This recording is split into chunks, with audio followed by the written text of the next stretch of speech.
ആ മലരായി കതിരായി പനിനീർ കണമായി കുളിരണിയും സുകൃതം മലയാളം.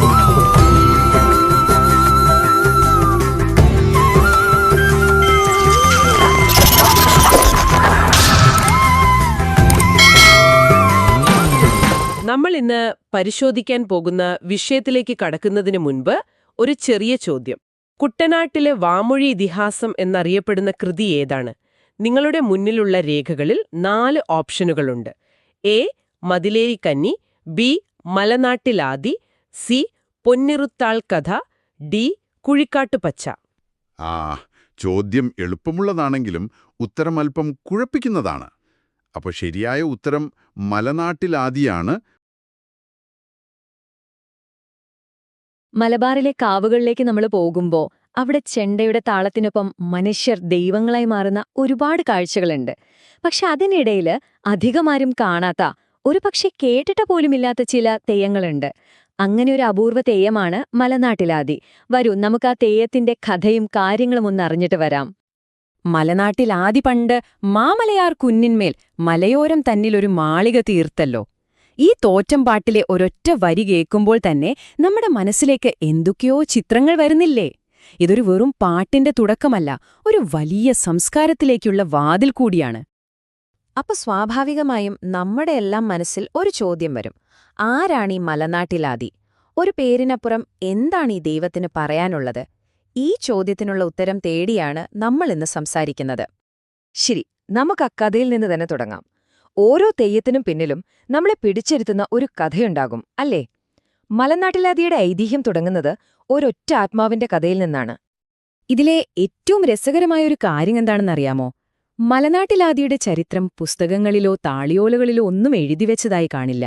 പകരം തലമുറകൾ പാട്ടുകളിലൂടെയും കഥകളിലൂടെയും കൈമാറി വന്ന ഒന്നാണ്.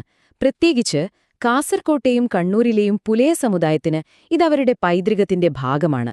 അവരുടെ മണ്ണിന്റെയും കൃഷിയുടെയും തറവാടിന്റെയുമൊക്കെ കഥയാണ് ഈ തെയ്യം പറയുന്നത്.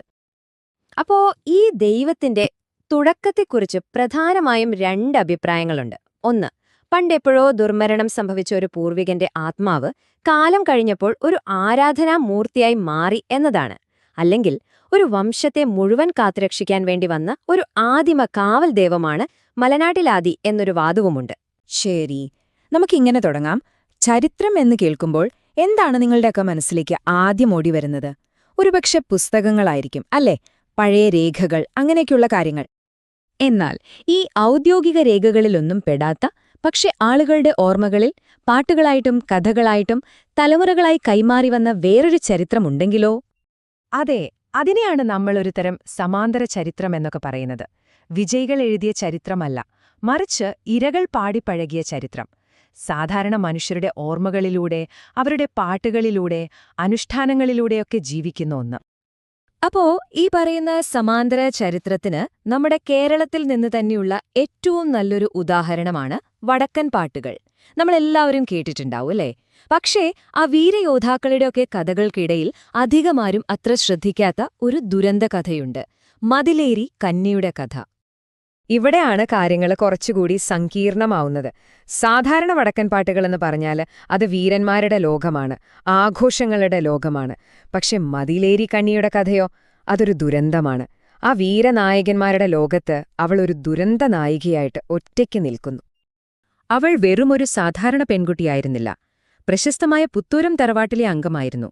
പക്ഷേ ആ വലിയ പേര് തന്നെ അവൾക്കൊരു ശാപമായി മാറിയെന്ന് വേണം പറയാൻ. കാരണമെന്താണെന്നോ? തറവാട്ടു മഹിമ, അതായത് കുടുംബത്തിന്റെ ഒരുതരം പൊള്ളയായ അഭിമാനം. അതവളുടെ സ്നേഹത്തിന് ഒരു വലിയ വിലങ്ങുതടിയായി. അതായത് ആ കാലഘട്ടത്തിലെ എഴുതപ്പെടാത്തൊരു സാമൂഹിക നിയമം ഇതായിരുന്നു: ഒരു മകളുടെ ജീവനേക്കാളും അവളുടെ സന്തോഷത്തേക്കാളും വലുത് കുടുംബത്തിന്റെ പേരും പ്രശസ്തിയുമാണ്. വ്യക്തിപരമായ ഇഷ്ടങ്ങൾക്കവിടെ സ്ഥാനമില്ലായിരുന്നു. അങ്ങനെ ആ കഥ ഒരു ദുരന്തത്തിലേക്ക് നീങ്ങുകയാണ്. അച്ഛന്റെ കടുംപിടുത്തം, ആ സമ്മർദ്ദം, അതെല്ലാം അവളെ മരണത്തിലേക്ക് തള്ളിവിട്ടു. ആ നഷ്ടം സഹിക്കാൻ പറ്റാതെ അവൾ സ്നേഹിച്ച കുഞ്ഞിക്കണ്ണനും സ്വന്തം ജീവിതം അവസാനിപ്പിച്ചു. ഒരൊറ്റ കാരണം കൊണ്ട് 2 ജീവിതങ്ങളാണ് അവിടെ ഇല്ലാതായത്. ശരി, അപ്പം മതിലേരി കന്നിയുടെ കഥ അവിടെ നിൽക്കട്ടെ. ഇനി നമുക്ക് വേറൊരു സ്ത്രീയുടെ കഥയിലേക്ക് പോകാം. പൊന്നിറുത്താൾ. ഇവളുടെ ജീവിതം തകർത്തത് ദുരഭിമാനമായിരുന്നില്ല, അതിനേക്കാൾ ഭീകരമായ ക്രൂരമായ ഒന്നായിരുന്നു: അന്ധവിശ്വാസം. അതുകൊണ്ടുതന്നെ പൊന്നിരുത്താളിന്റെ കഥ വെറുമൊരു വ്യക്തിയുടെ ദുരന്തമായിട്ട് നമുക്ക് കാണാൻ പറ്റില്ല. അത് ശരിക്കും ഭയവും അറിവില്ലായ്മയും ഭരിച്ചിരുന്ന ഒരു സമൂഹത്തിനെതിരെയുള്ള ഒരു കുറ്റപത്രമാണ്. ഒരു സ്ത്രീയുടെ ജീവിതം വെച്ചാണ് ആ സമൂഹം അതിന്റെ ഭയം തീർത്തത്. എന്താണ് സംഭവിച്ചതെന്ന് നോക്കൂ. പുതിയൊരു കുടുംബത്തിലേക്ക് കല്യാണം കഴിച്ചുവന്ന അവളെ അവിടെ നടന്ന ചില ദൗർഭാഗ്യങ്ങൾക്ക് കാരണക്കാരിയായി മുദ്രകുത്തുന്നു. ഒരു മന്ത്രവാദി വന്ന് ഇവൾ അലക്ഷണമാണെന്ന് വിധിയെഴുതുന്നു. ഏറ്റവും സങ്കടകരം എന്താണെന്ന് വച്ചാൽ അവളെ സംരക്ഷിക്കേണ്ട ഭർത്താവും വീട്ടുകാരും നിശബ്ദരായി. അവസാനം ഗർഭിണിയായ അവളെ ആ സമൂഹം ഒന്നടങ്കം ക്രൂരമായി കൊന്നുകളഞ്ഞു. പക്ഷേ കഥ അവിടെ തീരുന്നില്ല. സത്യം പറഞ്ഞാൽ അവളുടെ കഥ തുടങ്ങുന്നത് തന്നെ മരണത്തിന് ശേഷമാണ്.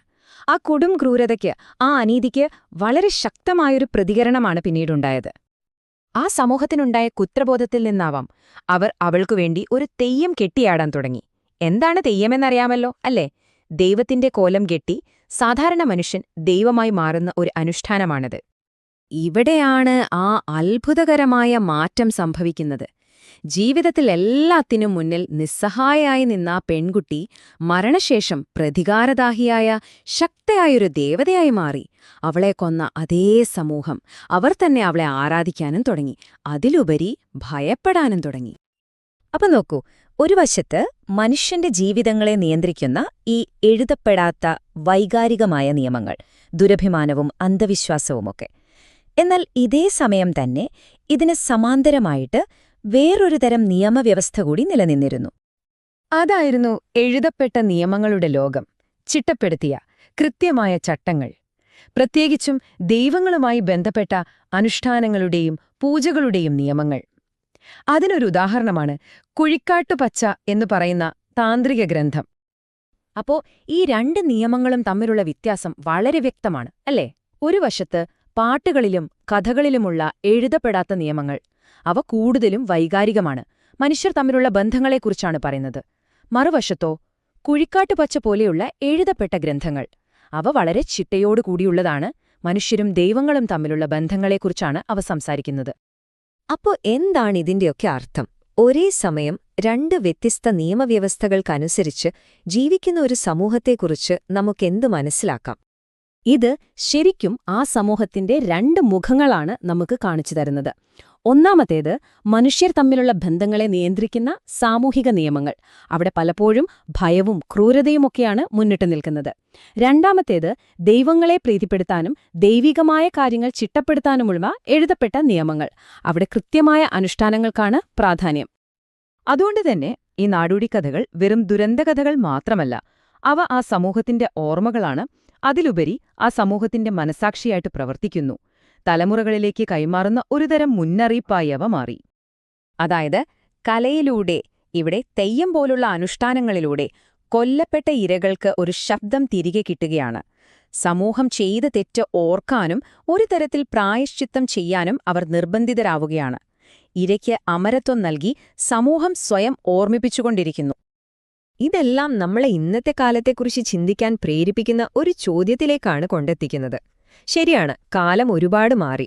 പക്ഷെ അന്ന് പറഞ്ഞിരുന്ന ആ തറവാട്ട് മഹിമ, കുടുംബത്തിന്റെ അഭിമാനം, നാണക്കേട് എന്നൊക്കെ പറയുന്ന കാര്യങ്ങൾ, അതിന്റെ പുതിയ രൂപങ്ങൾ ഇന്നും നമ്മുടെയൊക്കെ തീരുമാനങ്ങളെയും ജീവിതത്തെയും നിയന്ത്രിക്കുന്നില്ലേ? ഒന്നാലോചിച്ചു നോക്കൂ.